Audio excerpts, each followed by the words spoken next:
terminado la otra presentación, ¿sí? ¿Se acuerdan? ¿Vimos todas las cosas que tenía el legajo o no? ¿Se acuerdan? Sí. Creo que vimos todo. Vamos a ampliar una mirada rapidita a ver si estaba todo.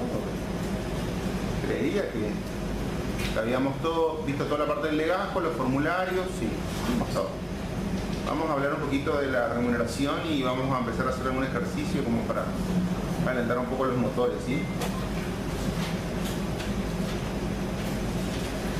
Bueno. Yo en la presentación por ahí le pongo algunas cosas que por ahí nosotros ya lo venimos charlando un poco. ¿Se acuerdan que hablamos un poco del tema del si podemos tener un empleado monotributista, si no pudimos tener un empleado monotributista, ese tipo de cosas?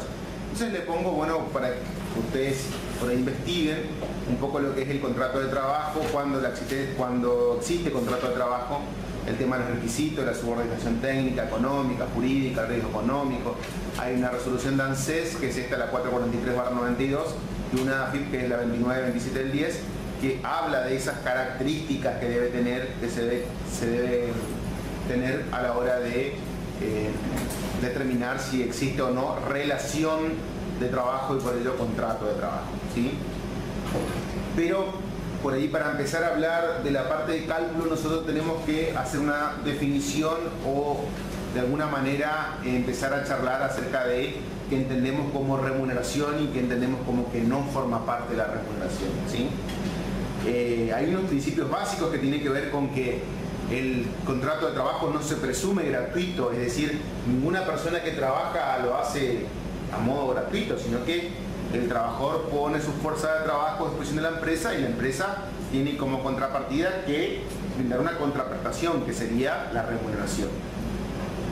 Entonces, nosotros vamos a tener diferentes definiciones según la ley de contrato de trabajo, según el sistema jubilatorio, van a ser las básicas, ¿sí?, que vamos a tener en cuenta. Por respecto a la ley de contrato de trabajo, es la contraprestación que recibe el trabajador por haber puesto su fuerza de trabajo a disposición de la empresa.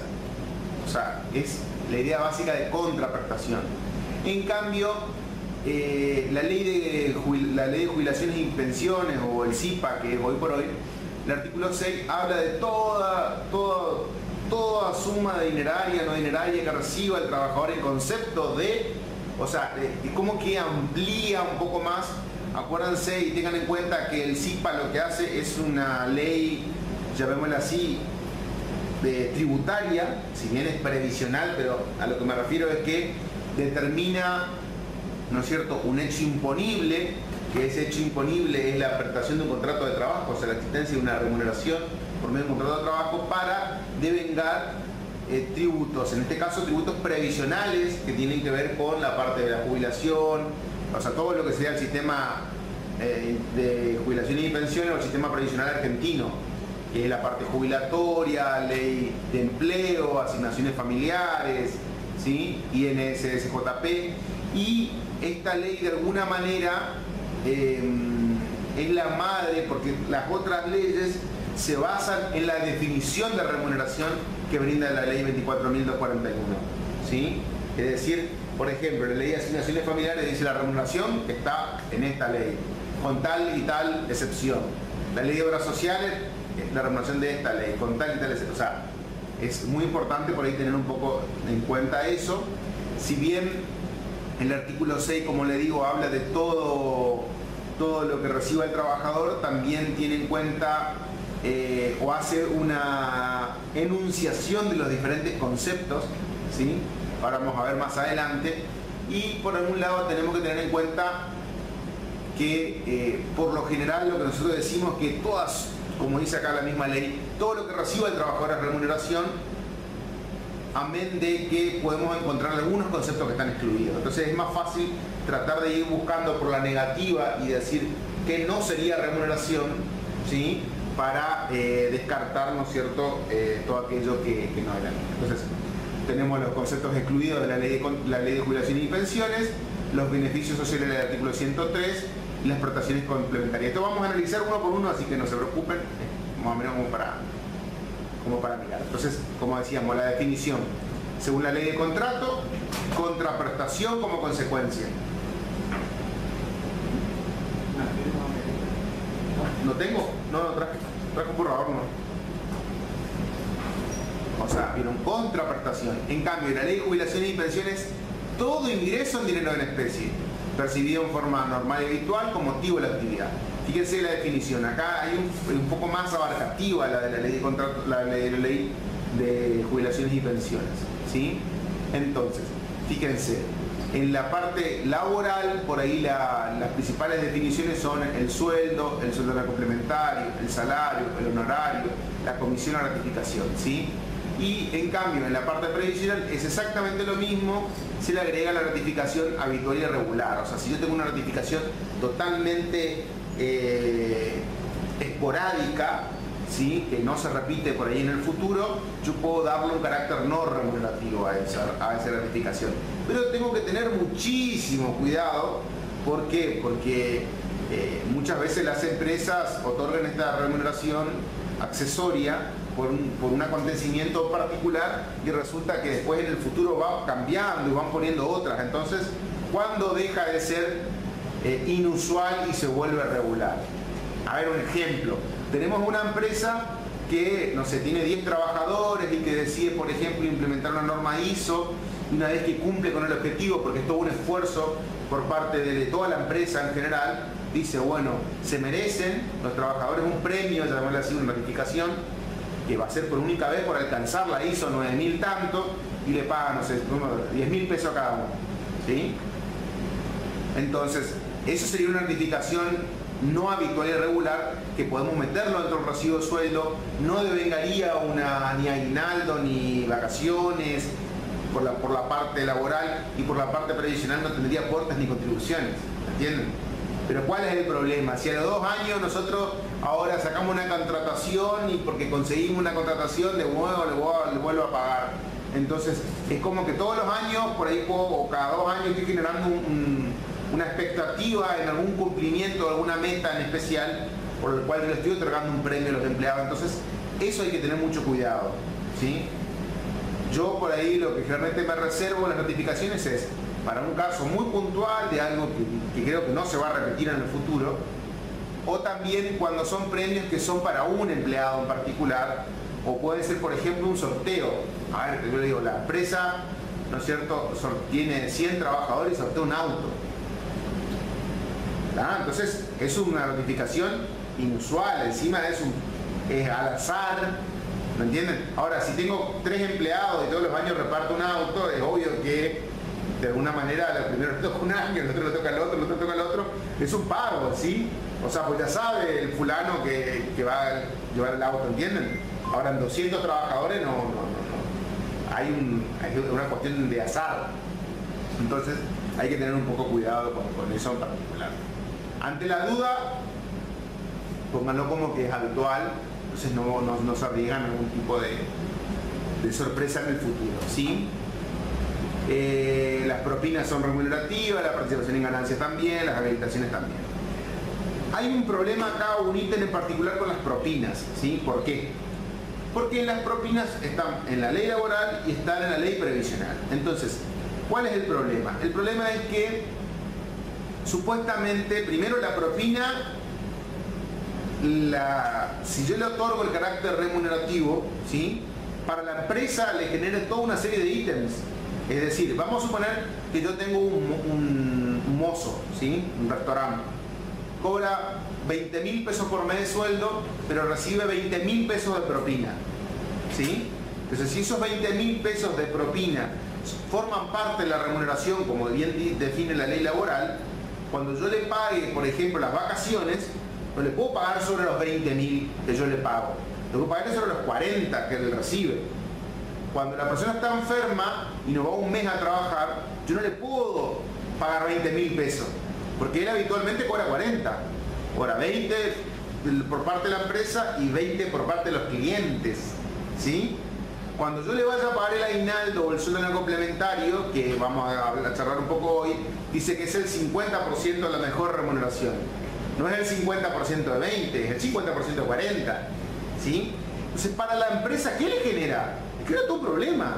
¿Por qué? Porque es una suma de dinero que no maneja, que no elige pagar, y que tiene que tener en cuenta para los cálculos de los otros institutos laborales, ¿sí? Segundo, para la FAS previsional. ¿Por qué? Porque supuestamente le tiene que descontar la jubilación de esos otros 20.000, le tiene que descontar la obra social, le tiene que descontar el sindicato. ¿Cómo hago yo, empresa, para controlar lo que realmente se lleva de propina al empleado? ¿Sí? No sé, tengo que poner una caja que pague por otro lado, institucionalizar un porcentaje, ¿entienden? O sea, es todo un problema para la empresa y un problema para el empleado, porque el empleado va a querer esconder lo máximo posible, ¿sí? O sea, va a querer, no sé, guardar lo más rápido posible la propina para no decirle a la empresa cuánto es lo que cobró, ¿sí? Y tengan en cuenta, y ustedes por ahí piensen y dicen, bueno, no es importante, pero depende del comercio o los restaurantes, es importante el tema de la propina. O sea, muchas veces, inclusive yo tengo clientes del rubro gastronómico y me dicen, yo cuando le quiero castigar a un mozo, ¿sí? Le mando la cocina. O sea, le mando la cocina, le mando, o le doy una mesa, o le pongo, hay lugares en los cuales, por ejemplo, el mozo no cobra, o sea, ¿se entienden? O sea, sino que es el que lleva el plato, tiene diferentes clasificaciones. O le puede traer a lavar, no sé. Y me dice, y para los chicos, o sea, para los mozos, es muy importante porque forma parte, un fin de semana, por ejemplo, pueden llevar una linda cantidad de dinero de propina, depende del lugar de trabajo, ¿no? Yo fui mucho tiempo, con la propina nos hacían meter todo en una caja y al final del día se dividían porcentajes para cada uno. Y se dividía entre todos, inclusive con el cocinero, con el lavaplatos, con todo. Los sacaban un poco menos, pero ganaban igual. Después se notó un tema, pues uno no tiene la caja y después la ganaban. Pero no importa quién cobre, igual se repartían. Claro, yo podía sacar 50 pesos y otro sacaba 500, igual lo metían, honestamente metían la caja y después se dividía para todos por porcentaje.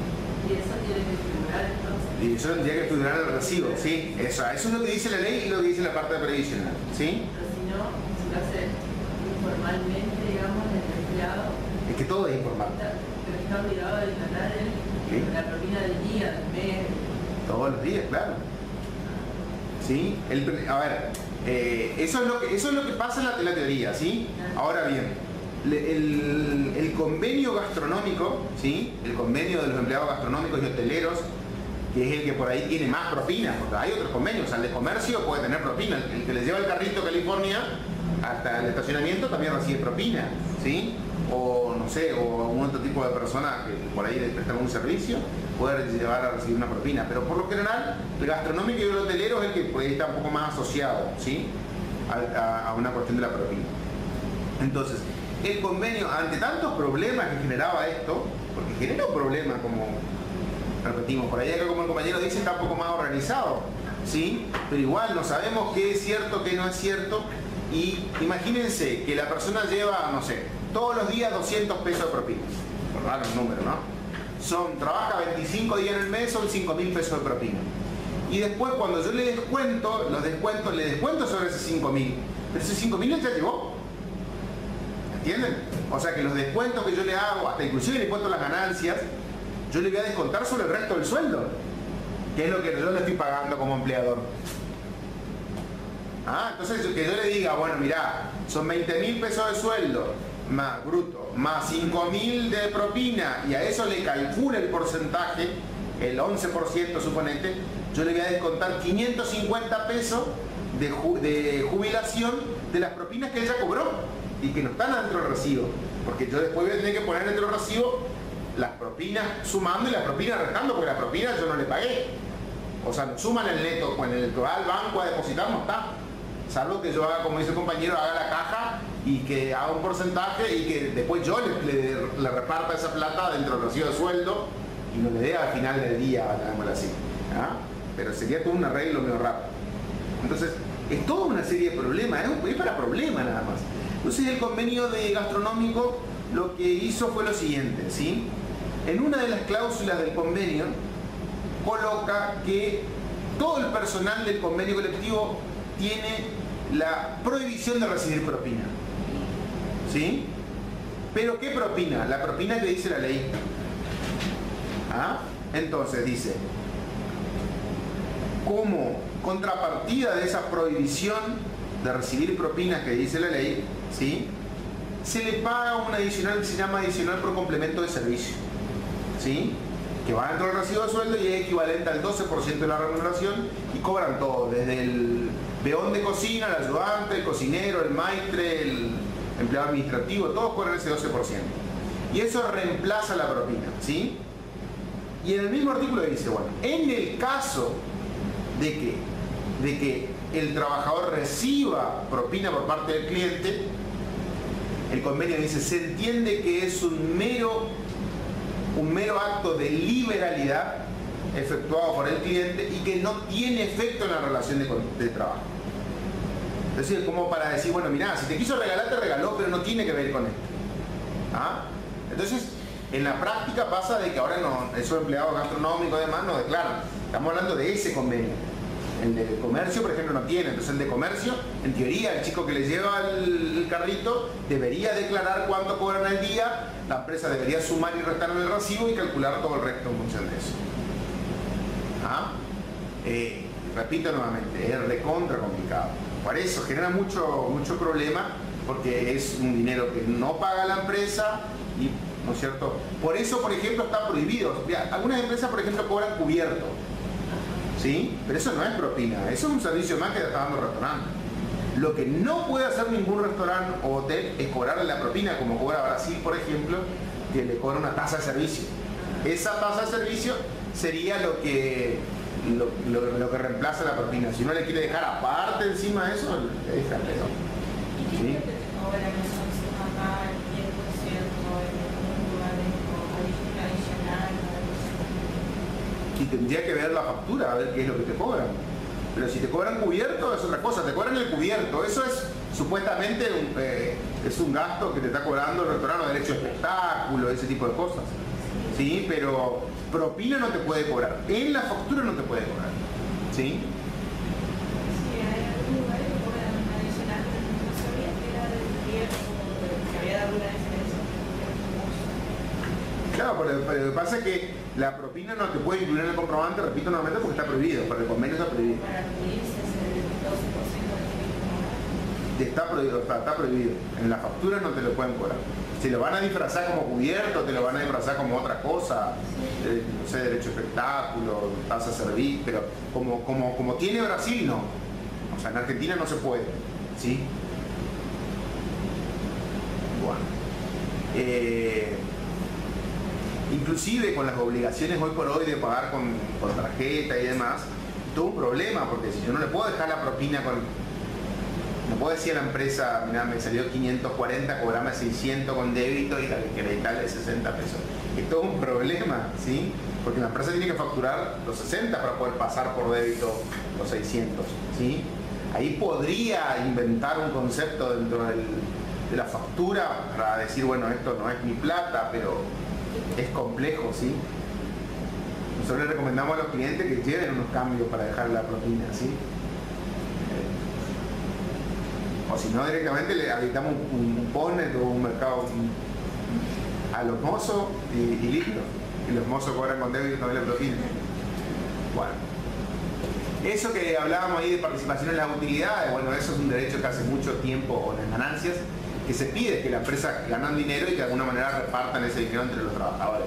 Si se da el caso y si alguien paga eso, es remunerativo. La habilitación es cuando yo le pago a la persona porque tiene algún tipo de título o, no sé, habilitación particular y yo le pago en concepto de.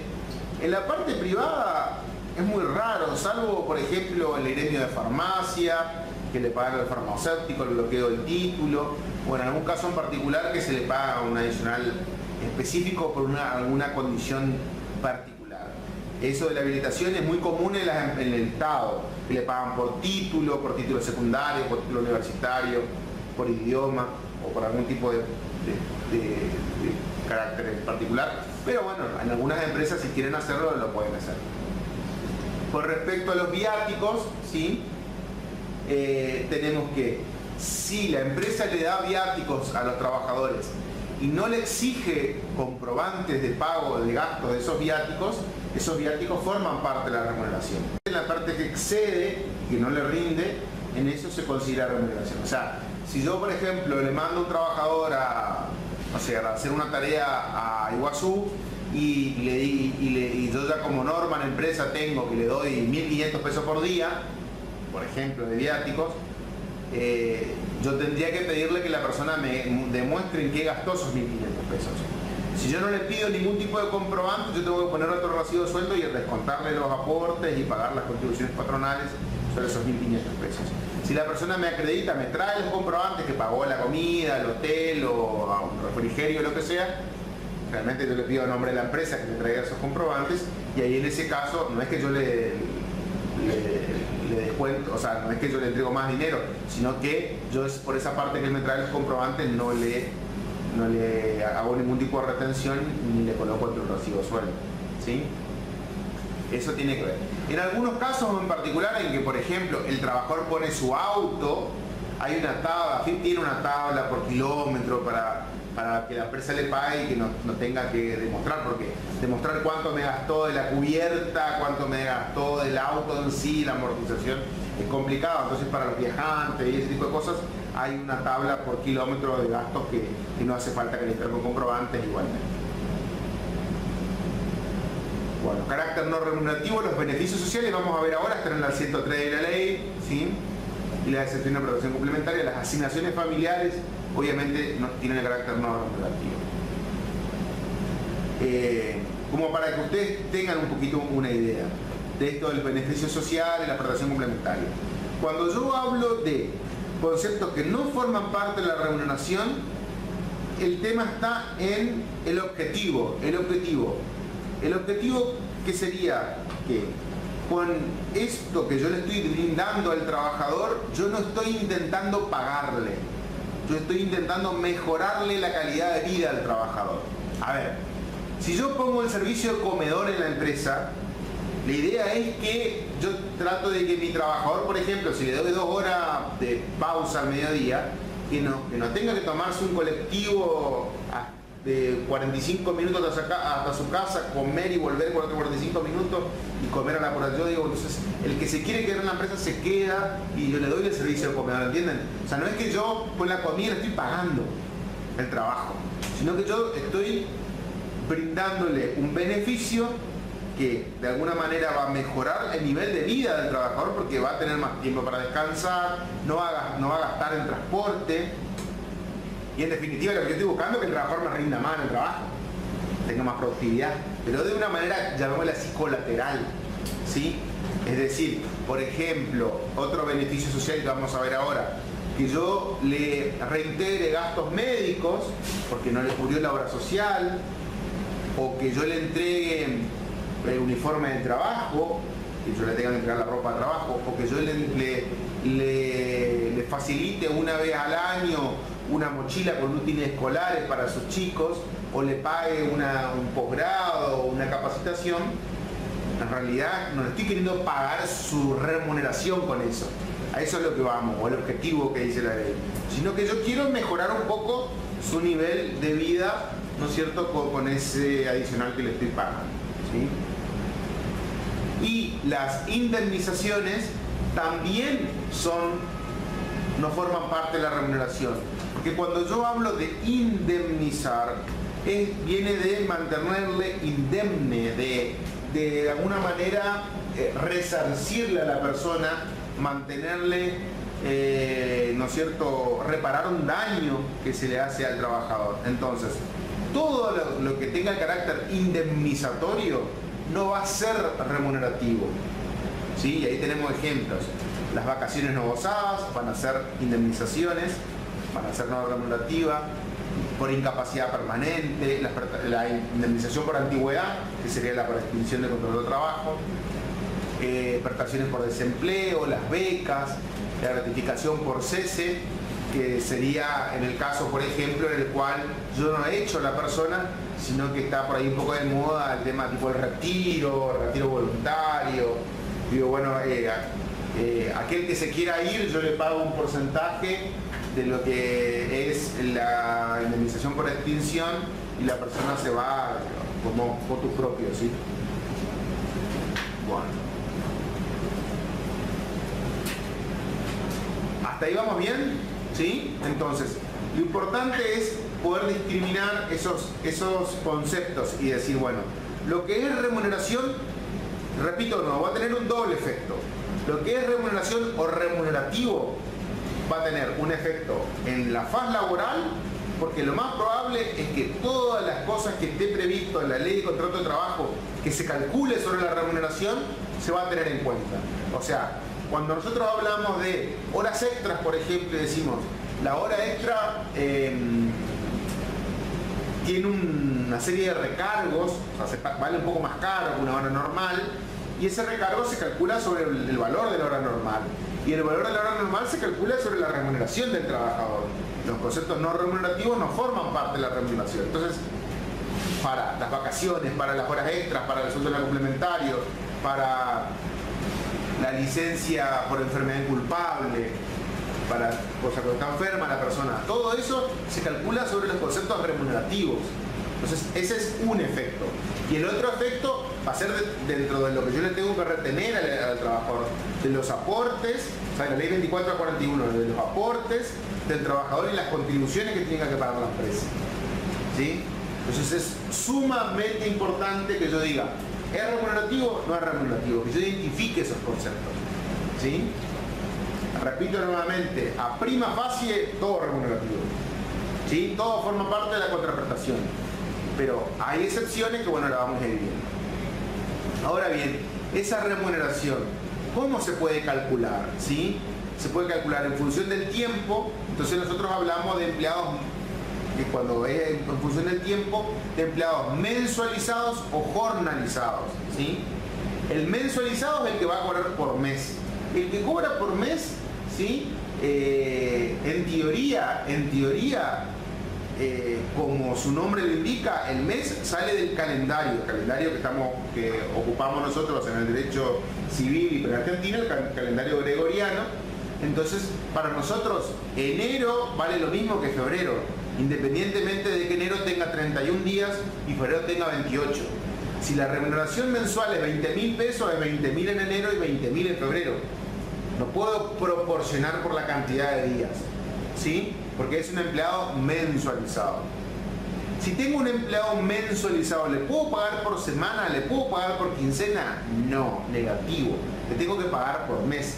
¿Le puedo adelantar si me pide un adelanto? Porque no sé, tiene una urgencia, un problema. Sí. ¿Hasta cuánto? Hasta el 50% de la remuneración. ¿Le tengo que emitir un recibo de sueldo legal? Sí.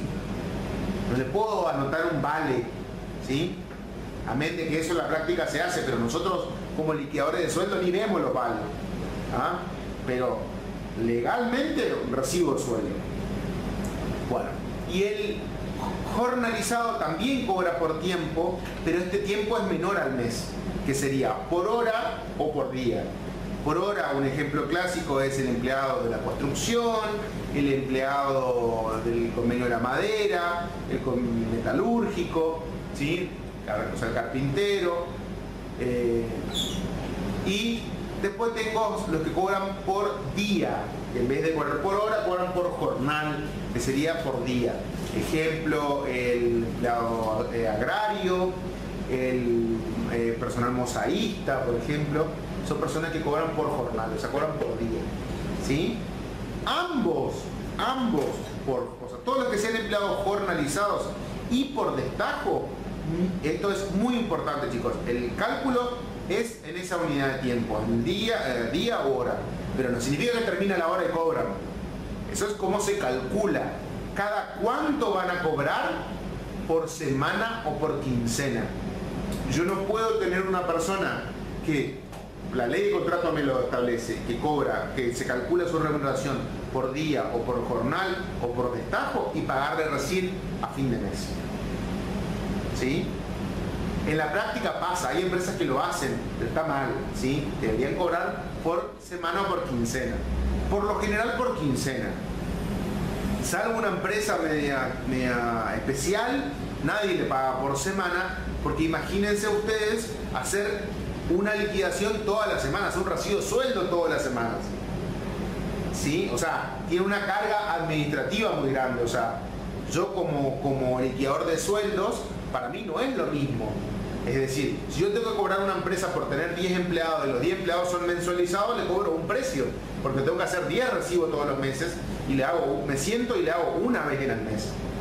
Y si tengo los mismos 10 empleados, pero son de una empresa que hace por quincena, tengo que generar 20 recibos, tengo que generar 10 en la primera quincena, 10 en la segunda quincena. Imagínense si tengo una que quiere pagar por semana, tengo que hacer 40 recibos, 10 por cada semana. Entonces lo que yo le vaya a cobrar a esa empresa va a ser diferente. ¿Entienden? Por el tiempo que me toma hacer la parte administrativa. Bueno. Y el trabajador a destajo es aquel que cobra en función de las unidades. Por lo general, en la práctica, es muy raro encontrar trabajadores liquidados exclusivamente a destajo.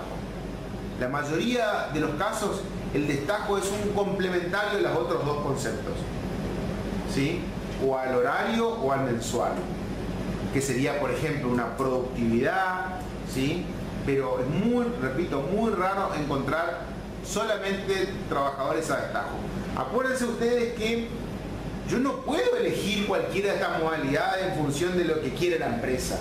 Yo tengo que ir a leer el convenio colectivo y ver lo que dice el convenio.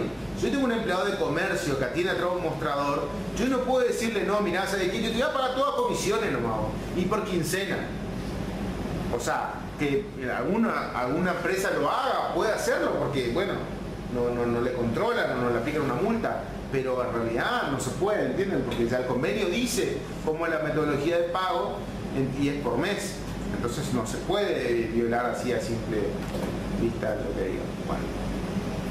Obviamente las prestaciones de pago, la obligación es en dinero, ¿sí? Nosotros ya charlamos que las formas de pago son en efectivo, en cheque a la orden del empleado o en depósito en la cuenta sueldo. Pero también pueden haber prestaciones en especie. Si hay prestaciones en especie, las mismas tienen un límite del 20%. ¿Qué sería una prestación en especie? Llevar la mercadería. Yo tengo un supermercado y el trabajador trabaja en el supermercado, en la carnicería, y puede ser que retire mercadería, pero no puede retirar más allá del 20%. ¿Sí? Bueno, los medios de pago ya hablamos, efectivo, cheque, cuenta en los periodos de plazo, ¿sí? Empleado mensualizado, 4 días hábiles, y lo que cobran por semana o quincena, 3 días hábiles. Eso es lo que establece la ley de contrato de trabajo. ¿Sí? Las remuneraciones pueden ser principales accesorias o complementarias, mejor dicho. Las principales obviamente van a ser lo que él cobra de manera principal o fundamental, ¿sí? Y las accesorias va a ser algo complementario. Por lo generalmente nosotros hablamos, o suelen ser, otra clasificación más adelante, fijas y variables. Y generalmente las principales suelen ser fijas y las complementarias variables, pero eso es algo que se suele dar en la práctica, que es esto, fijas y variables. Entonces, por ejemplo, las variables podrían ser comisiones, horas extras, un presentismo, ¿sí? Bueno, remunerativas y no remunerativas, que ya lo charlamos y dijimos cuáles eran cada una, más o menos, ¿sí? Los viáticos ya lo charlamos, ¿sí? Las comisiones. Con respecto a las comisiones, ¿sí? Las comisiones deben ser establecidas sobre operaciones concertadas, es decir, sobre operaciones cerradas. Generalmente las comisiones las más usuales son sobre venta, pueden haber comisiones sobre compra también, son más raras, pero imagínense, no sé, por ejemplo, los chatarreros, o sea, los que compran bronce, compran ese tipo de cosas, le pueden pagar a la persona un porcentaje sobre lo que consiguen comprar, porque ya tiene un precio fijado para la compra, ¿sí? De lo que vale el kilo de no sé, hierro, bronce, aluminio, cobre y ese tipo de cosas. Uno está acostumbrado muchas veces a las ventas, pero pueden haber comisiones sobre compras, ¿sí? Yo debería tener de alguna manera registrado en un registro cuál es la base de cálculo de la comisión empleado por empleado, es decir, porque las comisiones pueden ser individuales, en el caso que yo le pague sobre lo que él vende, sobre lo que él compra, o colectivas. Imagínense ustedes, yo tengo una sucursal y entonces yo le pago por objetivo de esa sucursal. Y todos los trabajadores que trabajan en esa sucursal se llevan una comisión en base a lo que produce esa sucursal. Entonces ahí es una comisión colectiva, no es de un vendedor, obviamente lo que vende ese vendedor le suma todo. Más o menos algo parecido al principio que dijo el compañero de la propina. Es decir, va a una caja y después se reparte en función del porcentaje. Por ahí el vendedor cobra un porcentaje diferente al que trabaja en el stock, al que trabaja en la caja y demás. Pero en fin, porcentajes. Los premios, ¿sí?, por lo general van a ser todos remunerativos, es un incentivo nada más. Algunos premios están en los convenios colectivos, como el presentismo, ¿sí?, pero hay otros que, bueno, que la empresa lo da de motus propio, si quiere, ¿sí? Las propinas ya charlamos, las ratificaciones también medianamente ya lo charlamos. Vamos a hablar un poquito de las prestaciones sociales, ¿sí?, que dijimos nosotros que eran los beneficios sociales, que eran conceptos no remunerativos que están establecidos específicamente en el 113. Y como dice acá, son de naturaleza de la seguridad social, no remunerativas, no dinerarias en la mayoría de los casos, no sustituibles en dinero, y la idea principal es que esto va a mejorar la calidad de vida del trabajador, no es una contraprestación, ¿sí? Entonces, el ejemplo era el servicio de comedor en la empresa, el reintegro de gastos médicos y odontológicos, obviamente contra factura, ¿no?, que me entrega el trabajador. Por ejemplo, generalmente el plan médico por ahí no le cubre, por ejemplo, el servicio o los gastos de ortodoncia del trabajador o de su grupo familiar. Entonces la empresa dice, bueno, yo me voy a hacer cargo de si ustedes quieren algún tipo de servicio o un plan de ortodoncia o los gastos que realmente requiera ese tipo de prestaciones médicas o odontológicas, pero me traen el comprobante del odontólogo, los gastos de la farmacia a nombre de la empresa y la empresa le reintegra esos gastos. Bueno, la ropa, indumentaria del trabajo, los gastos de guardería. En ciertas empresas con una cierta dotación de personal femenino es necesario, ¿no es cierto?, que tenga un servicio de guardería, o bien muchas veces le da un reintegro, ¿sí? O sea, le paga 800 pesos, 1000 pesos. En definitiva, después la trabajadora puede ser de que gaste más, pero es un límite el cual le reconoce la empresa. Los útiles escolares, los guardapolvos, que esto es totalmente optativo, los cursos de capacitación. Imagínense ustedes que ustedes le puedan decir a la empresa que están trabajando en un estudio contable en una empresa y vienen a hacer curso de sueldos y que le pague la empresa. Entonces, ustedes piden la factura de la fundación a nombre de la empresa y la empresa le puede poner inclusive dentro del recibo de sueldo como no remunerativo ese reintegro de gastos que ustedes están haciendo acá. Y la empresa no paga nada, no paga aporte, no paga contribuciones y encima es un gasto para el impuesto a las ganancias para la empresa. Bueno, los gastos de ese periodo si es que se hiciera cargo, ¿no es cierto?, de algún familiar del trabajador de la empresa. Bueno. ¿Esos son optativos? Todos optativos, ¿sí? O sea, son si quiere.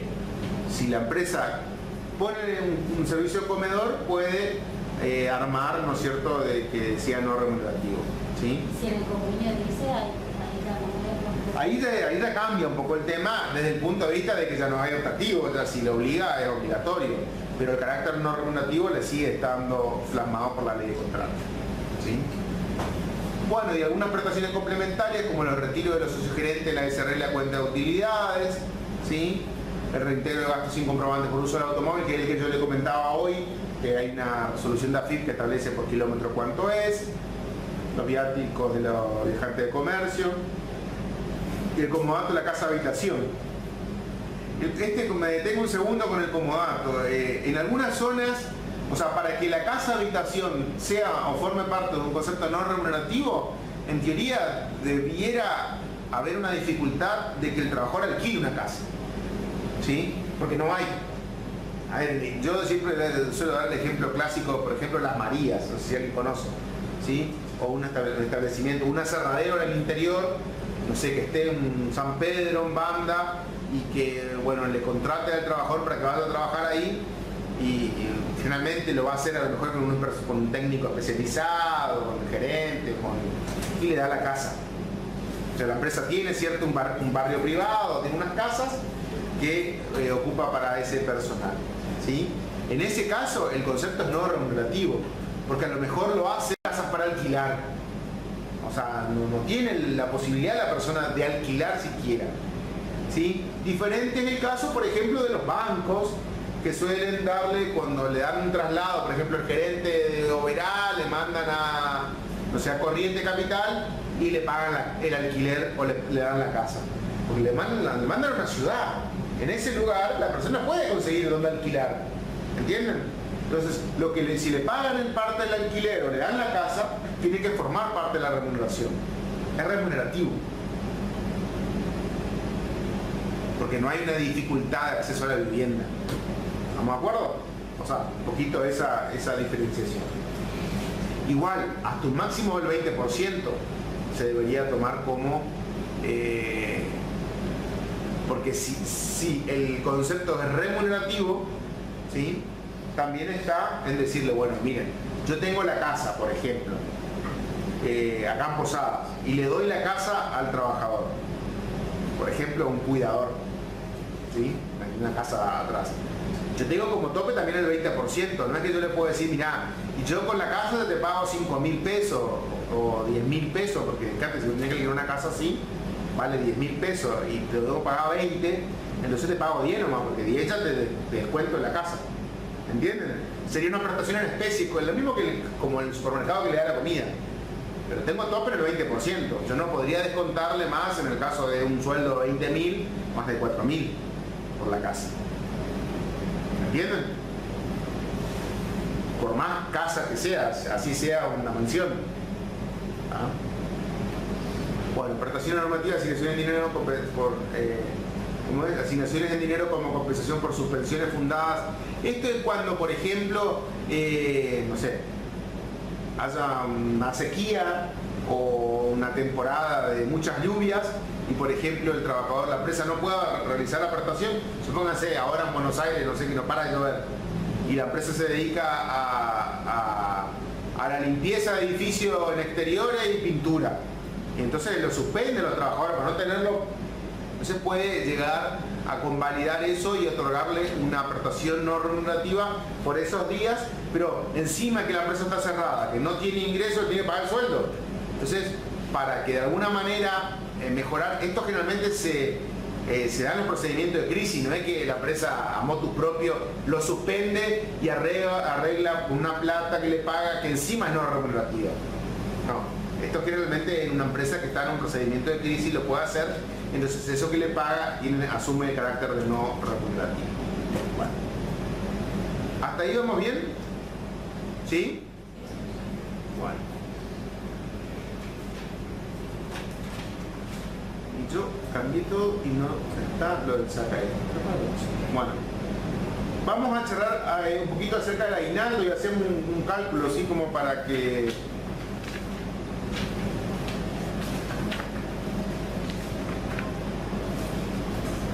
como para hacer un ejercicio. Yo le traje el ejercicio, no, de los dos perdón.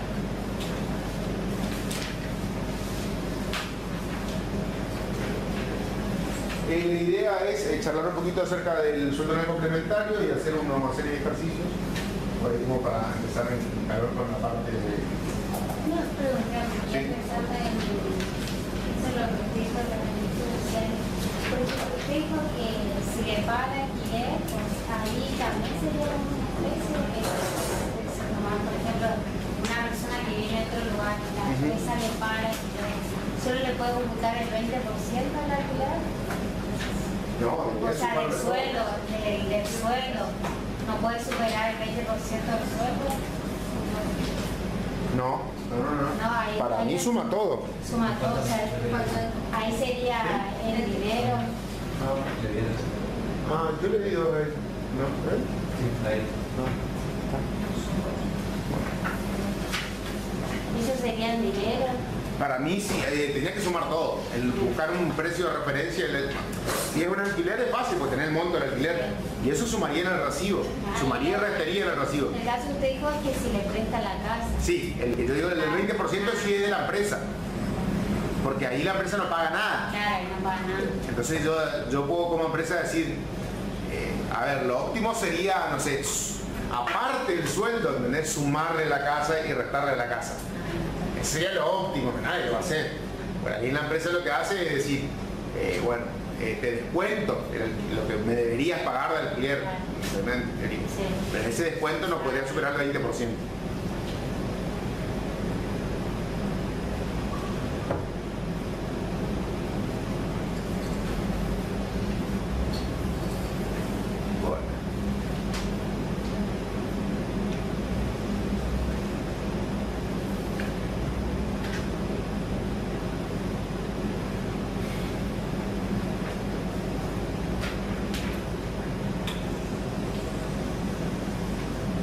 Bueno, entonces ustedes tienen este material, que es lo que te estoy mostrando acá en pantalla, la primera hoja que habla del salario mínimo vital y móvil.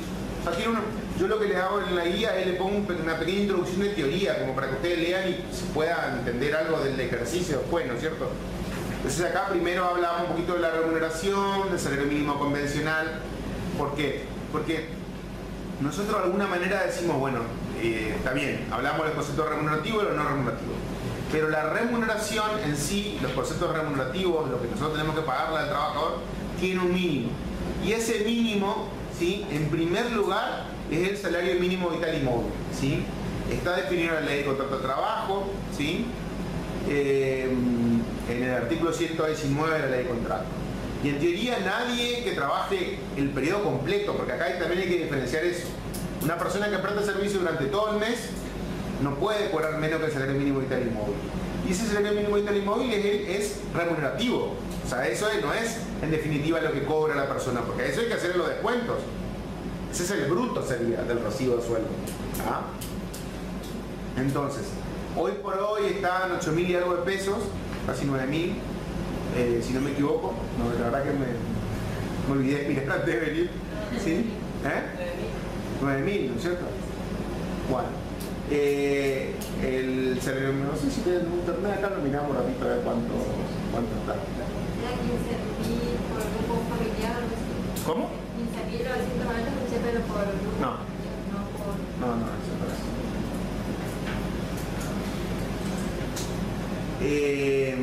Entonces, lo que nosotros tenemos que entender un poquito es que el salario mínimo vital y móvil, repito, es por todo el plazo. Así que el salario mínimo vital y móvil se establece por mes, por jornal y por hora. Entonces tenemos discriminado, ¿no es cierto?, esos tres valores, ¿sí?, entre lo que es, ¿no es cierto?, el pago por mes y el pago por hora.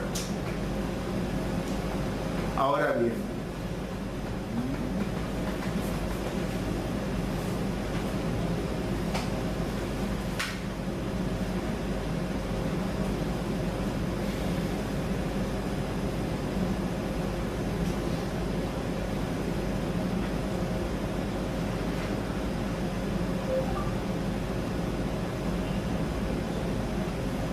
estamos ahí, 9.500, chicos.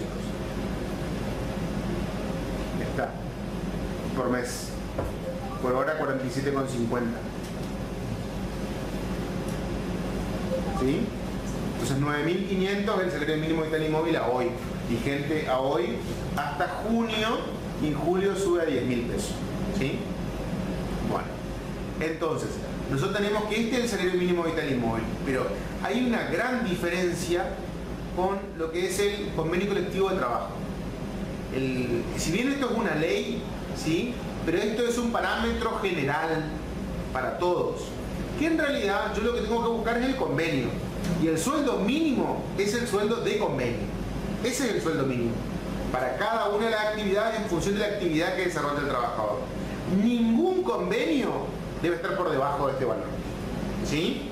Entonces, salvo el caso de que yo no pueda ubicar o establecer la actividad de la empresa dentro de un convenio colectivo, yo vengo a ocupar este valor, ¿sí? Pero también este es un indicador para otras cosas. Después vamos a ver, por ejemplo, cuando veamos la parte de embargos, que hasta el monto del sueldo mínimo vital y móvil es inembargable la remuneración.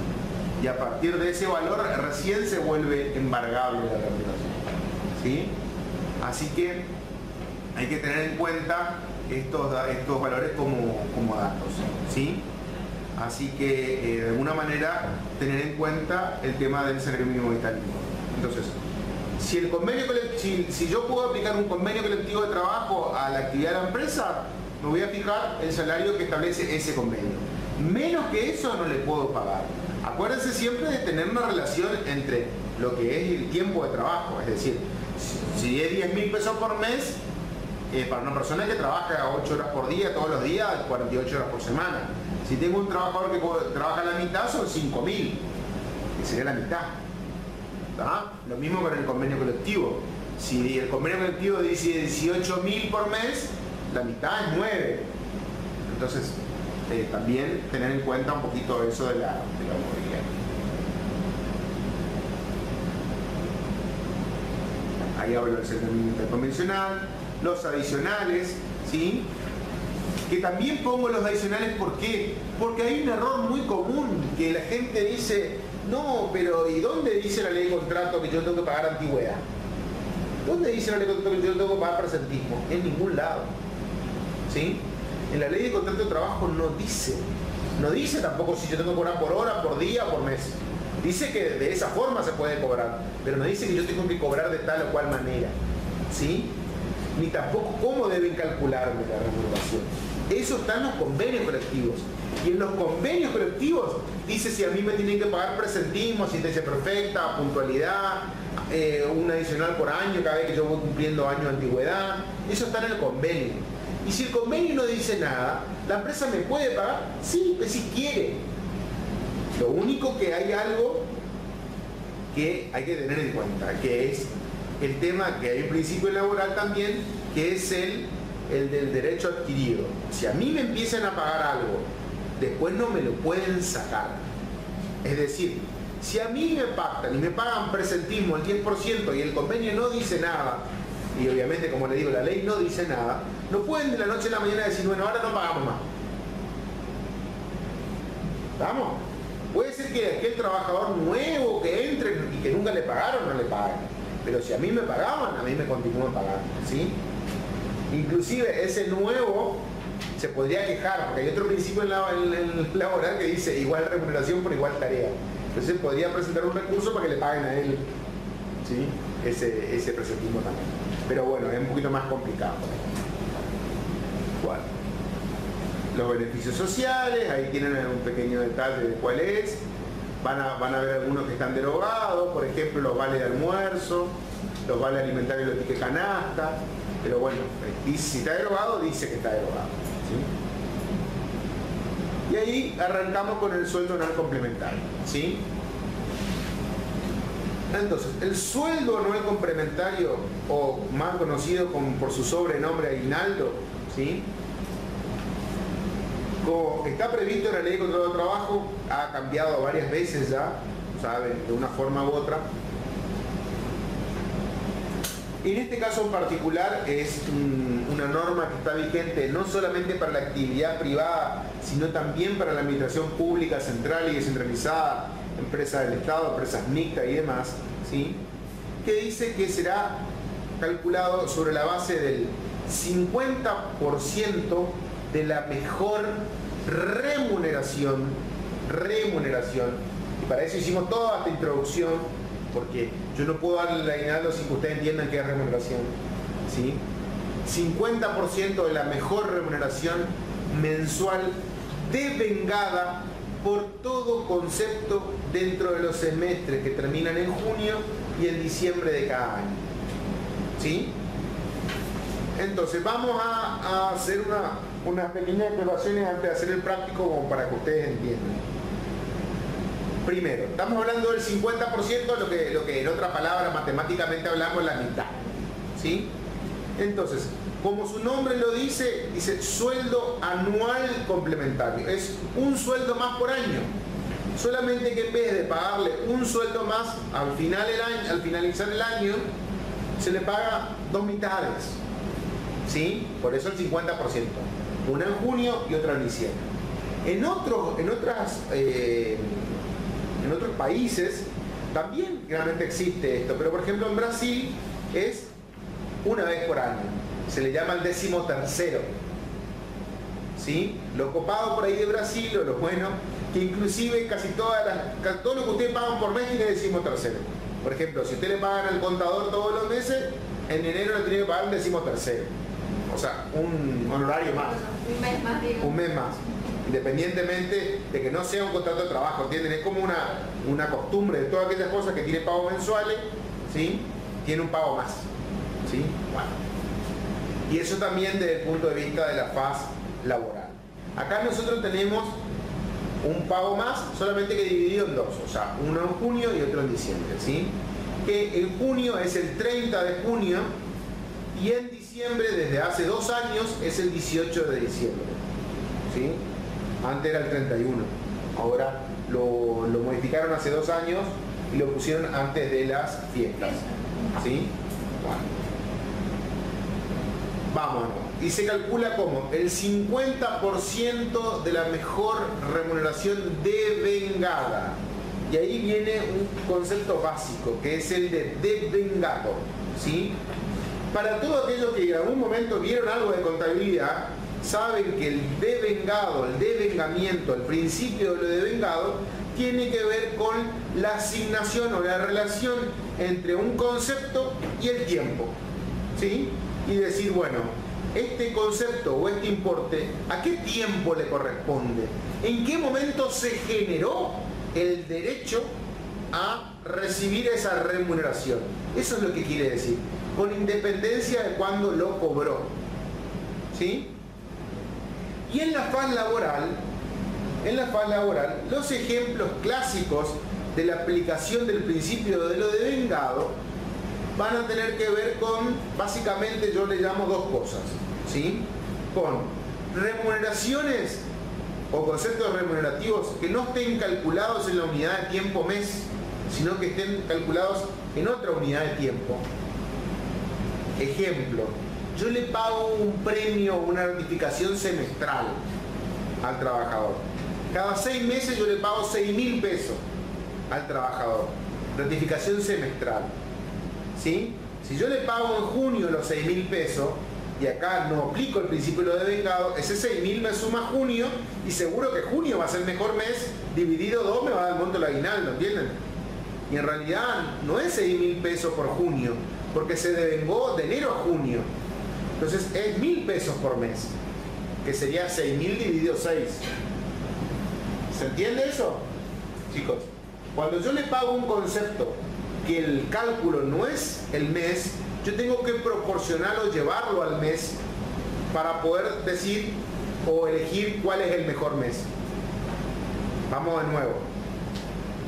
Yo, olvídense que le pago por semestre, le pago por año. Todos los diciembre, ustedes ven en las películas por ahí, el yankee que realmente, está esperando el bono de fin de año, ¿sí? Bueno, hay empresas que le suelen dar habitualmente un premio a fin de año, ¿sí? No sé, no un sueldo más, pero supónganse otro medio sueldo más, pero eso es voluntario, la empresa le da porque quiere, pero una vez que se le paga la segunda vez, olvídense, ya es habitual, ya no puedo ni siquiera volver para atrás y sacarle, ¿entienden? Entonces, eso es un problema de la legislación argentina, de lo rígida que tienen esto de los derechos adquiridos y demás. Entonces, yo le pago un bono a fin de año y si eso es remunerativo porque tiene carácter habitual, si yo le sumo a diciembre me complica para el cálculo del aguinaldo porque le voy a tener que pagar la mitad de ese bono también en diciembre por el cálculo del aguinaldo, ¿entienden? Porque va a formar parte del sueldo de diciembre y en realidad no es así porque yo le pago eso por todo el año. Si yo le pago eso por todo el año, yo debería dividir por 12 y poner una cuotita en cada mes para decir cuál fue el mejor mes y en base a eso pagar el aguinaldo. ¿Se entiende? ¿Sí? Bueno, entonces ese sería uno de los ejemplos clásicos de cómo afecta el principio del devengado.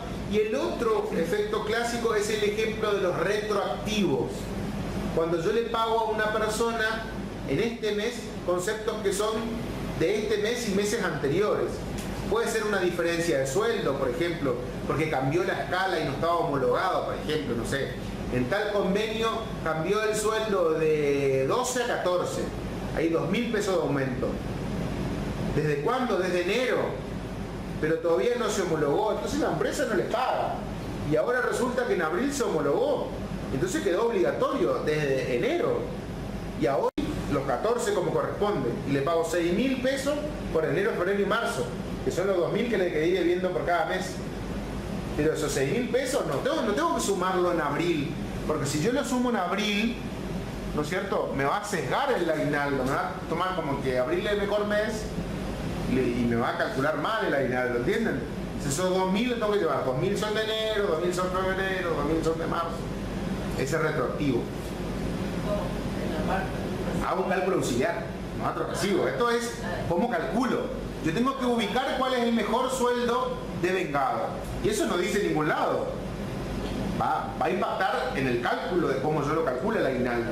Pero no es que yo le entregue un papel de trabajo al empleado y le digo, mirá, che, yo te calculé así. No. ¿Sí? Obviamente el empleado puede decir, che, mirá, ¿cómo me calculaste? Porque acá yo sumo de otra manera y no me da lo mismo. Él puede venir y plantear eso en abril, por ejemplo. Para mí, mi mejor sueldo es abril. Mirá, acá me pagaste 50.000 pesos, me pagaste todo lo atrasado que me debía. Mi aguinaldo tiene que ser 25, la mitad de abril. Yo le puedo decir, no, mira, papá, la ley dice que la remuneración es de vengada. Entonces, ¿qué pasa? Esa plata que cobraste en abril correspondía a enero, febrero y marzo. Entonces yo hago acá, le muestro una planilla, le entrego firmada, lo que sea, y le demuestro cómo le hice el cálculo, que es lo que corresponde. Y ahí, si me quiere reclamar, le como un abogado, ¿sí? O sea, mando una carta de documento. Pero a lo que voy es que no es que yo le tengo que entregar anexo al recibo de sueldo un detalle de cálculo. No, eso es, si viene y me pide y me pelea. Pero yo tengo que tener eso, porque yo tengo que saber dónde y cómo lo hice. ¿Sí? Y sobre todo, ¿qué pasa? Saber, porque la mayoría de la gente que liquida sueldos y jornales le cree más al sistema, o sea, es más una cuestión de sistema que de conocimiento. O sea, aprieta un botón y el sistema calcula el sueldo. ¿Sí? Y si le pagó 50 en abril, le va a calcular el aguinaldo 25, porque el sistema no sabe que no es de abril. Salvo que cuando yo creé el concepto y yo le pago el retroactivo, mi sistema diga a qué meses corresponde y yo le haga la discriminación y ya eso impacte en la fórmula de cómo calcula el aguinaldo, pero no todos los sistemas están preparados para hacer eso, ni todos los que cargan en los sistemas se toman el trabajo de hacer la discriminación. Porque total dicen, ¿y para qué? ¿Para qué? Voy a poner que de enero si esto estamos pagando ahora. Pero después impacta en el cálculo. Entonces, muchas veces nosotros tenemos que saber cómo se hace para poder avisorar que el sistema está calculando mal. Y a veces el sistema calcula mal porque nosotros estamos dando mal la información. ¿Sí?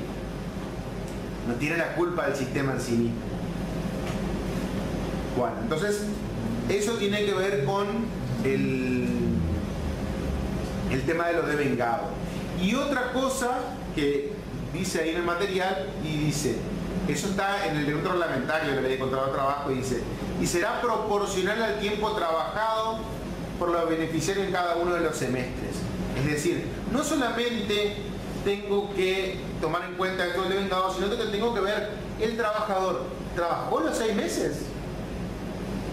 Porque si trabajó los 6 meses, del enero a junio, o de julio a diciembre, le corresponde el pago de la mitad del sueldo, ¿entienden? Porque si yo tengo un trabajador que entró a trabajar el 15 de junio y llega el 30 de junio, tengo que pagar dinero, ¿tengo que pagar medio sueldo? No, si entró a trabajar el 15 de junio. ¿Entienden? O sea, es proporcional a la fracción del que trabajó. Entonces, en el caso del trabajador que entra a trabajar en el semestre, es el caso más fácil porque no tengo ningún otro motivo, o sea, o justificativo para pagarle. Es decir, si entró el 15 de abril, y bueno, tengo que ver a ver si proporciono por mes o proporciono en día, pero que tengo que proporcionar. No hay ninguna duda al respecto. ¿Ah? Ahora bien, vamos con los otros ejemplos. ¿Qué pasa si el trabajador estuvo enfermo desde enero hasta mayo y se reintegró en junio? Y de enero a mayo cobró como una licencia por enfermedad.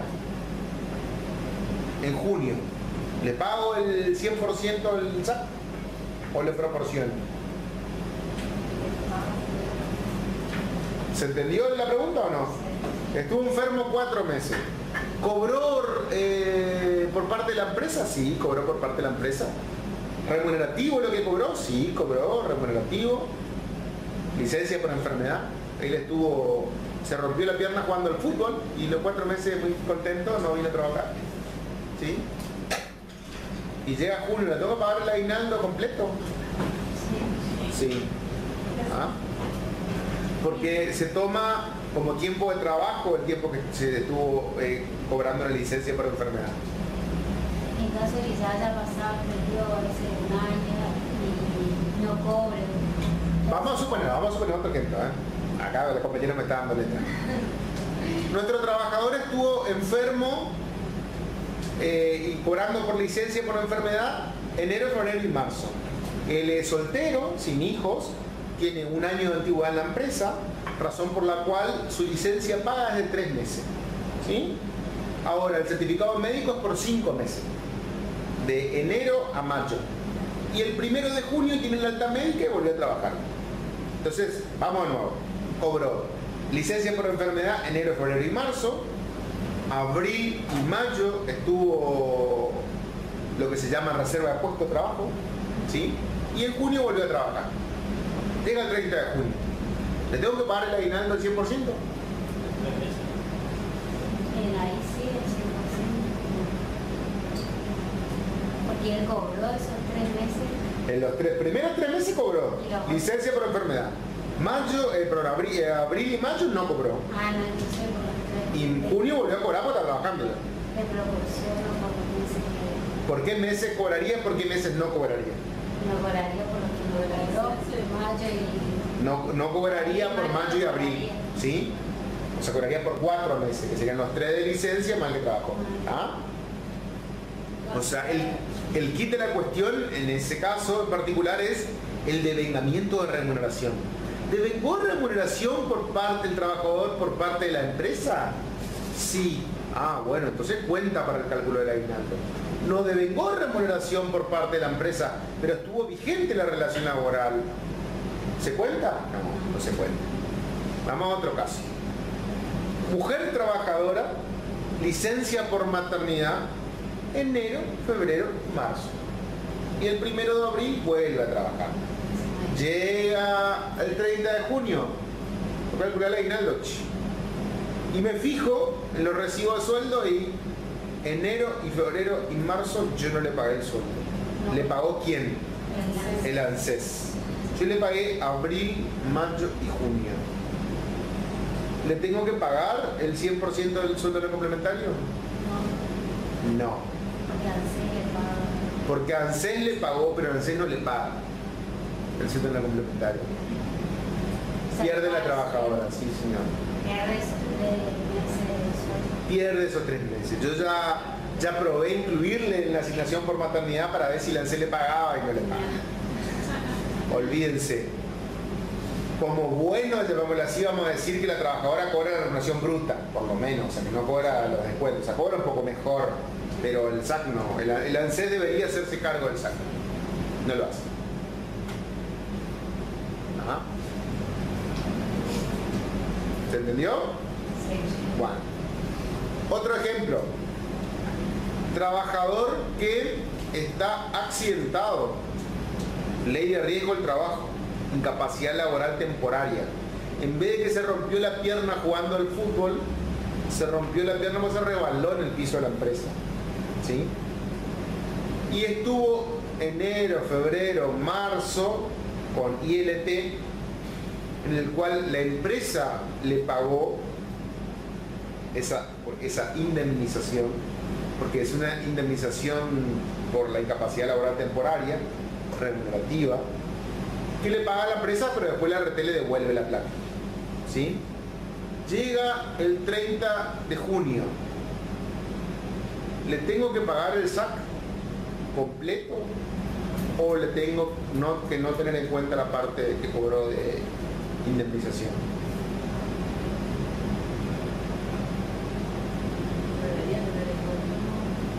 O sea, él cobró el sueldo y aparte la indemnización. No. O sea, La indemnización reemplaza el sueldo. Entonces no puede ser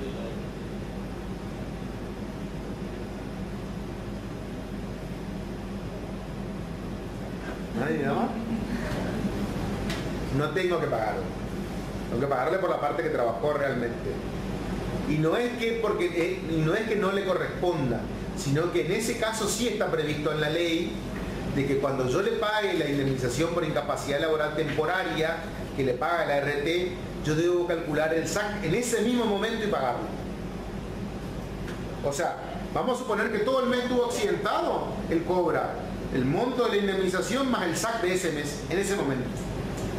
Entonces cuando llega el momento, porque yo le tengo que pedir a la RT que me devuelva la plata, entonces ya el decreto 1694 del 2009, que establece cómo se calcula la incapacidad laboral temporaria, dice que debe acrecentarse en el monto del aguinaldo. Aunque no sea junio, igual. Aunque no sea junio, le está cobrando. Entonces, como él ya cobró, cuando llega junio, cuando llega diciembre, depende del caso, ya va a haber cobrado por el plazo ese, entonces yo le pago por el plazo que devengó remuneración por parte de la empresa, no de la IRT. ¿Sí? ¿Estamos de acuerdo? Bueno. Básicamente son todos los casos. Después están los casos, por ejemplo, de una reserva, que es similar al de reserva de puesto en la enfermedad. O sea, si tiene una licencia gremial, si está en el periodo de excedencia, ¿sí? Y demás. O sea, en esos casos no... ¿cómo es?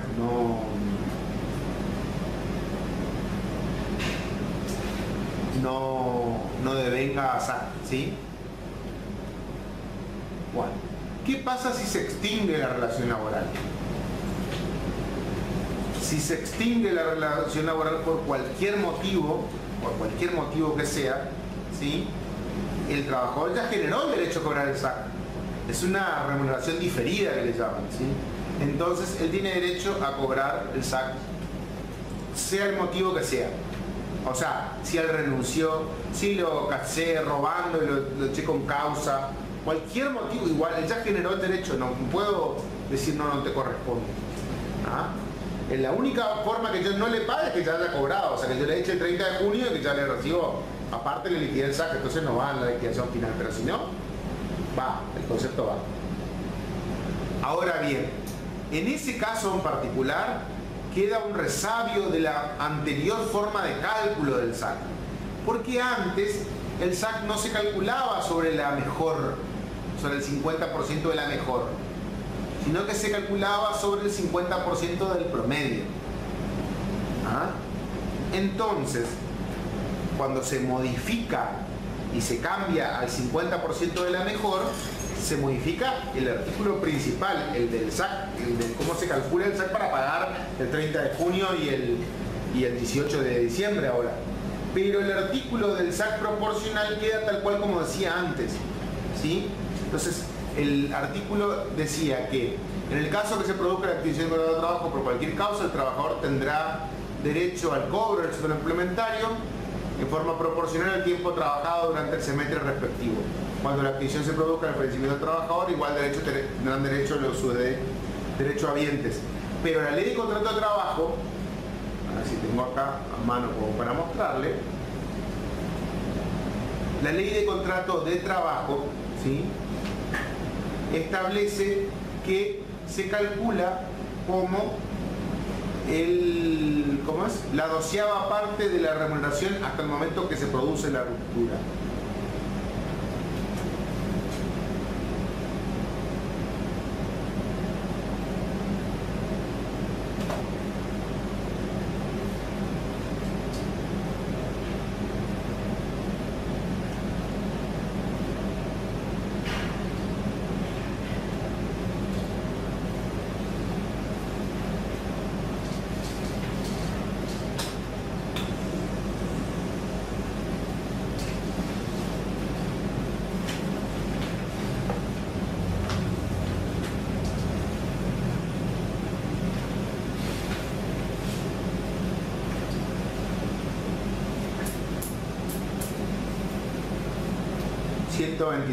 Fíjense lo que dice.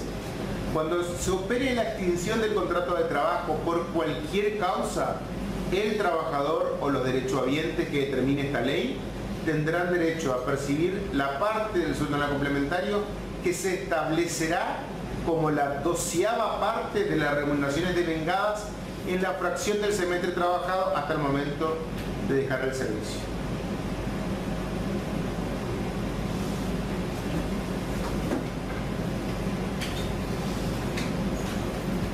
¿Ah? Entonces, en este caso en particular, habla de que se calcula sobre la 12ª parte, ¿sí? Algunos autores dicen de que en realidad es en contra del trabajador porque no es la mejor, ¿entienden? Entonces, plantean de que no, se tiene que seguir calculando en base al 50% de la mejor y proporcional, ¿sí? Pero lo que nos facilita a nosotros esta metodología es, en el caso de aquellos trabajadores que tienen menos a un mes, yo ya sé cómo se calcula. Yo tomo lo que cobró, dividido 12 y ya es el monto del salario. Ya no hay forma de que se establezca la remuneración. Ahora, supóngase que el trabajador trabajó enero, febrero y marzo y ahí lo eché. Si yo quiero y tipo soy a favor del empleado, puedo aplicar tipo un indubio pro operario y decir, bueno, ¿cuál tomo? El mejor de enero, febrero, marzo, y a eso hago la proporción y calculo, si quiero. O sea, hay parte de la doctrina, ¿sí? Como dicen los abogados, la mitad de la biblioteca piensa por un lado, la mitad de la biblioteca piensa para el otro, ¿sí? Puedo decir que hay casos en los cuales hay mucha diferencia. O sea, no es lo mismo tomar, si cobró 10.000 en enero, 10.000 en febrero y 30.000 en marzo, no es lo mismo hacer la proporción con la mitad del mejor mes que sumar todo dividido 12, porque nos va a tomar un promedio, nos va a tomar el mejor, ¿entienden? Entonces hay una diferencia. Entonces, por eso acá hay algunos que hablan de que tiene que ver con la metodología de cálculo todavía ayornada ya a la realidad. ¿Está? Bueno, ¿se entendió, chicos? ¿Sí? Bueno. Vamos a hacer uno o dos ejercicios. Son bastante fáciles. No tengo borrador ni nada, así que vamos a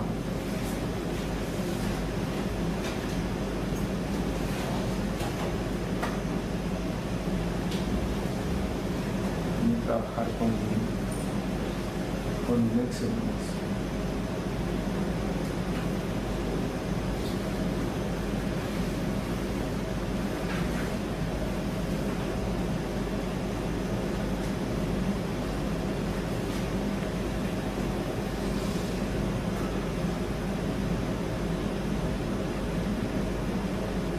Bueno, entonces dice ejercicio número 1, trabajo con remuneración mensual compleja que elabora todo el semestre. Entonces fíjense, tengo una gratificación semestral en el mes de diciembre del 2016, se le abona al trabajador una gratificación semestral de 10.000 pesos. Que yo ya le doy ya arreglado la parte del cálculo matemático para no tener que hacer tanto cálculo. Entonces, en el mes de diciembre se le hace un pago de 10.000. Para liquidar el sueldo complementario deberá imputarse la sexta parte de cada uno de los meses. Esos 10.000 pesos le pagaron en diciembre. ¿Ah? Está en el recibo de sueldo de diciembre. Pero yo tengo que armar una planilla y proporcionar esos 10.000 pesos en 6 meses. Porque es por el semestre, ¿entienden? O sea, hago 10.000 dividido 6 y me da 1.666,66. Que es lo que está en la columna que dice gratificación semestral. Y ahí volver a recalcular la remuneración total del trabajador. ¿Está? Vamos a mirar los conceptos. Yo tengo que el trabajador cobra sueldo básico, fíjense, 12.000 pesos por mes, y en diciembre cobra menos. ¿Por qué cobra menos de sueldo básico en diciembre? Porque sale de vacaciones. Entonces cobra parte como sueldo y parte como vacaciones, que también es un concepto remunerativo, así que también suma. Por otro lado tiene horas extra, por otro lado tiene comisiones, presentismo y la gratificación que acabamos de proporcionar. Y eso nos da un total. Todos estos conceptos que están acá son remunerativos. Así que ninguno no tengo que excluirlo del cálculo. Y si yo ya tengo así en la parte, la sumada o la remuneración total, lo único que me resta ver es cuál es la mejor. ¿Sí? En este caso, ¿cuál es la mejor? Diciembre. 16.133,66. ¿Por qué le parece que diciembre es la mejor? ¿Hay algún motivo de mejora o solo porque es el último mes del año? ¿Qué es lo que pasó de raro en diciembre? Los días de vacaciones, ¿sí? Por lo general, ahora el siguiente práctico que vamos a hacer la próxima clase va a ser de vacaciones, ¿sí? Y vamos a aprender que en las vacaciones existe un concepto que se llama plus vacacional. Ese concepto que figura cuando nosotros calculamos las vacaciones origina que se le pague mejor un día de vacaciones que un día trabajado. Entonces, generalmente, salvo que exista una grave disparidad en algún tipo de remuneración variable, como pueden ser las horas extra de las comisiones, o un aumento muy grande del convenio colectivo en algún mes, cuando sale de vacaciones va a estar el mejor mes. ¿Sí? ¿Por qué? Porque ese plus vacacional, si hay identidad de remuneraciones parecidas, va a hacer que se concentre en ese mes, ¿no es cierto? Y que mejore sustancialmente el sueldo en ese mes. ¿Sí? ¿Pero por qué? Porque por cómo es la metodología de cálculo de las vacaciones. ¿Estamos de acuerdo? Bueno. Entonces, 16.133,66. Entonces,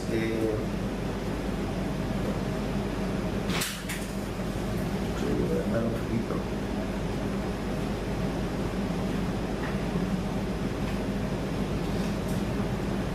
Entonces ponemos acá mejor mes, diciembre, y el importe era 16.000.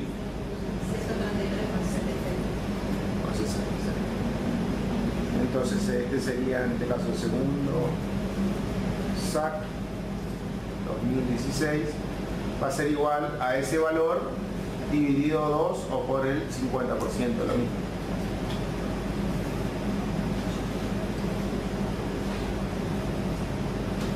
$8.066,83. ¿Sí? Entonces el monto del segundo SAC va a ser $8.066,83.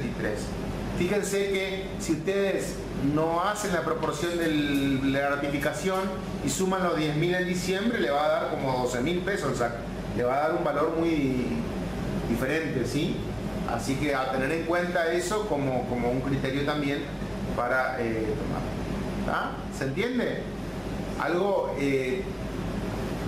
básico, pero bueno, estamos haciendo un curso, ¿no? Vieron que se calcula sobre la remuneración total, porque por ahí algunos entienden de que el saque es la mitad del básico. No, es la mitad de la remuneración total de todo el mes completo. Ahí adentro, fíjense que para encontrar el 16.133 sumamos las horas extra, las comisiones, el presentismo e inclusive la sexta parte de la gratificación. ¿Sí? Bueno. Y si tiene antigüedad también entraría. Sí, antigüedad también. Lo que no sumaría es si tiene algún tipo de no remunerativo, ¿sí?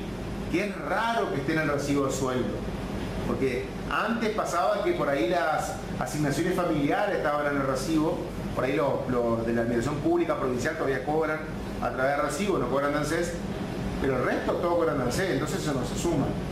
Por ahí sí hay algún tipo adicional por el convenio colectivo que sea no remunerativo, entonces eso no tengo que tomar en cuenta para el cálculo del SAC. ¿Sí? Bueno.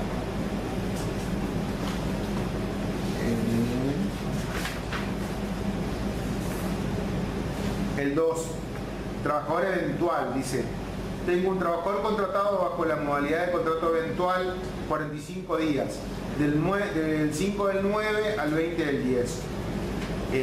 Según contrato pacté 9.000 pesos para pagarle y le pagué por septiembre 5.600 y por octubre 3.400, un total de 9.000 pesos. ¿Sí? Y ahí se rompe la relación laboral. Entonces en este caso en particular, fíjense que yo estoy hablando de la ruptura, entonces aplico el 123. ¿Sí? O sea, no busco cuál es el mejor mes. Primero y principal porque por más que yo sea de esa teoría de que en realidad a favor del empleado, lo mejor para el empleado, yo no tengo meses enteros. Ni septiembre, ni octubre, el trabajador trabajó todo el mes. Entonces no es comparable. Yo no puedo decir cuál es el mejor mes, porque no tienen meses completos, ¿sí? Es lo mismo que yo le diga a ustedes, miren, yo le contraté al trabajador y firmé un convenio que su sueldo básico va a ser 30.000 pesos por mes. Pero él entró a trabajar el 15 de junio. Cuando llega el 30 de junio, yo le pago por esos 15 días que trabajó. ¿Y cómo calculo? Y sumo los sueldos de esa parte, dividido 12. No tengo en cuenta que el sueldo de él debiera ser, tendría que ser hipotéticamente 30.000 pesos más los adicionales, todo, y a eso le saco el 50% y eso proporciono por los 15 días. No, o sea, le pago sobre lo que realmente le pagué, no sobre lo que hipotéticamente debería haberle pagado, ¿entienden? Siempre es sobre lo real. Entonces, en este caso particular, estamos hablando de un SAC proporcional por extinción encima del vínculo.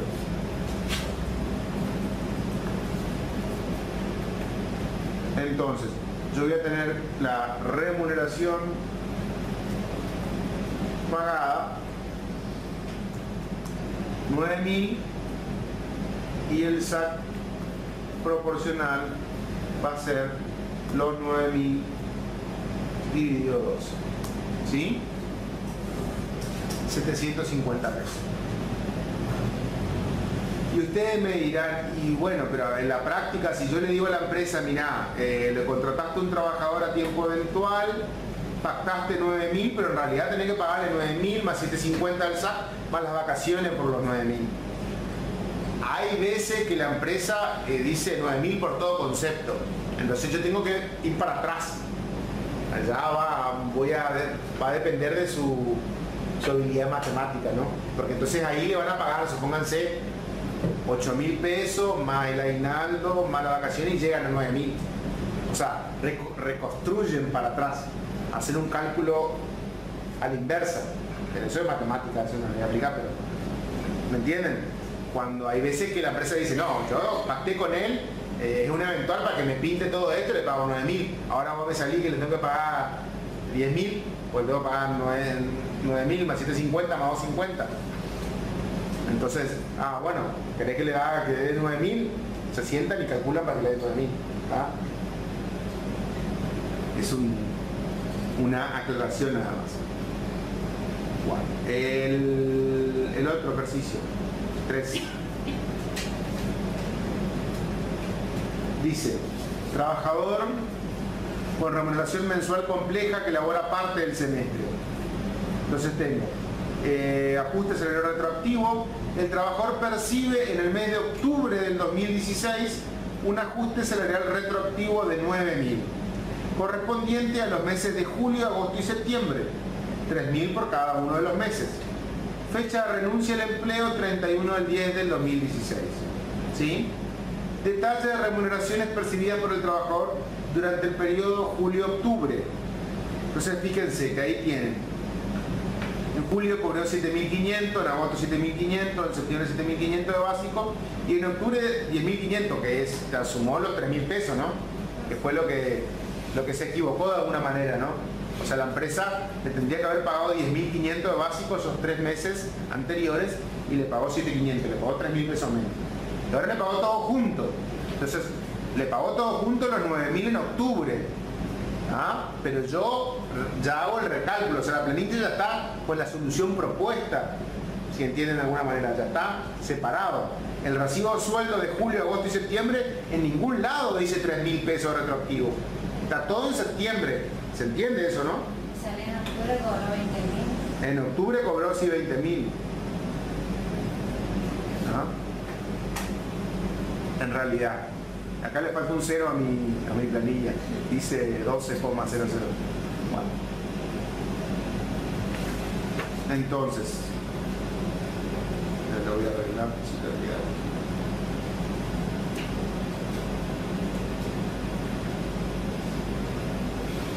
Bueno, porque si no ustedes por ahí pensarán, y no, si están en ¿cómo dice si toqué los recibos anteriores? No, esto es la planilla que yo estoy haciendo. Es un cálculo auxiliar que estamos haciendo nosotros. a los efectos del cálculo. Si yo le tuviera que dar, le daría el recibo de sueldo, y el recibo de sueldo, como bien dice la compañera, diría octubre cobró 20.000. Entonces, si yo no me percato de este pequeño problema, le voy a calcular sobre 20.000, es el mejor sueldo, 10.000 la mitad. En este caso no habría problema, a su vez, porque se fue el empleado. Entonces, si yo aplico a rajatabla el 123 de la ley, yo sumo todos los sueldos dividido por 12. Entonces no me importa si está sumando en octubre, en septiembre, en agosto, julio. Porque si yo total sumo, ¿entienden? Si yo sumo dividido por 12, no importa el devengado. Porque yo ya lo estoy haciendo de otra forma el cálculo, y yo no tomo el mejor mes, tomo el promedio. Entonces era lo mismo. ¿Ah? Pero bueno, a tener en cuenta entonces un poquito eso. ¿Sí?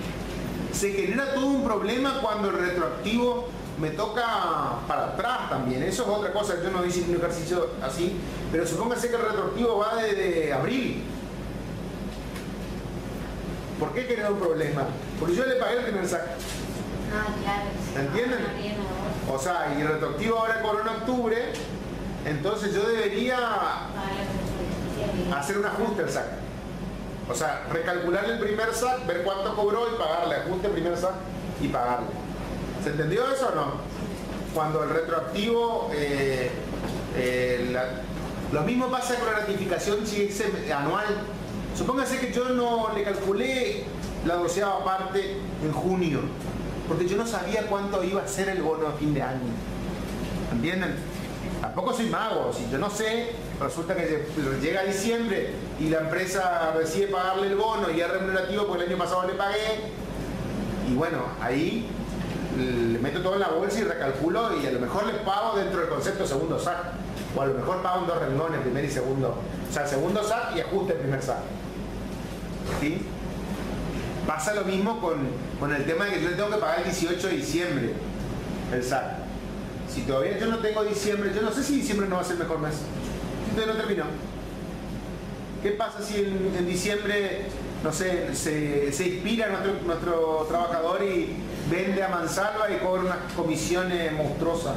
O se pone como loco a trabajar, trabaja todos los feriados, Navidad, Año Nuevo, Día de la Virgen, Día del, no sé, del perdón, lo que sea, y me gana una fortuna y resulta que yo le pagué mal. Entonces le reajusto, o sea, con el sueldo de diciembre le pago un ajuste del saque, calculé el 18. ¿Sí? Bueno. Entonces, en este caso en particular, el ejercicio 3, como es extinción también, SAC proporcional por extinción, lo más fácil es sumar nada más los valores, ¿sí? Y dividir por 12. Entonces yo voy a tener los sueldos de julio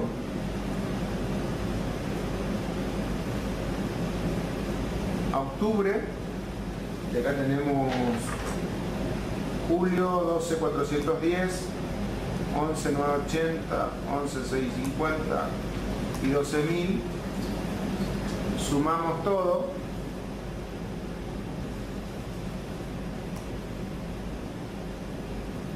y dividimos por 12. 4.003,33, este sería entonces el SAC proporcional. ¿Sí?